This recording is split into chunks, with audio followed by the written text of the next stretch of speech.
ভাই সব আপনারা জানেন আমি এই 5 বছর চেয়ারম্যানই করতে আছি, তাই আমার দ্বারা এই দেশে কোনো কাজ কামে হয় নাই, আর এহকালে হইবে না।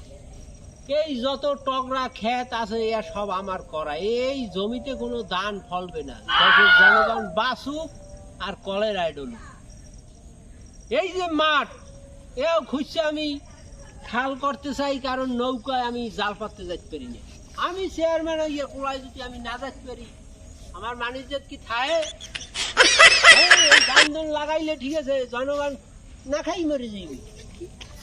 যেহেতু ধান লাগান যাইবে না, আটা খাইয়ে বাঁচতে হইবে। দেশে আটায় খুব অভাব, আটা রুটি এই খাইয়ে বাঁচতে হইবে। আপনারা কি এতে রাজি?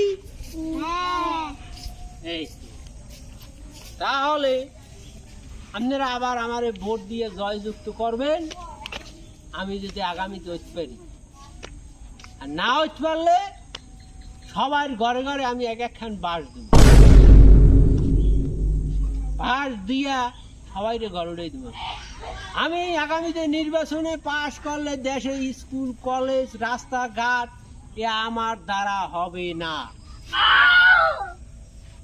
তাইলে আমি সংক্ষিপ্ত বক্তব্য দিয়ে শেষ করতে চাই। এই দেশ আগামী দিন সকাল 8টায় আমি পদত্যাগ করব, আর আল্লাহ কবে আনে অসুস্থ মানুষ চিকিৎসার লেগে যাবো, আমি হলে যেতে দুনিয়ার ত্যাগ করতে পারি। এই যে আপনারা দোয়া করবেন সবাই, আনাইলে আপনারাও বাঁচবেন না। আল্লাহ হাফেজ।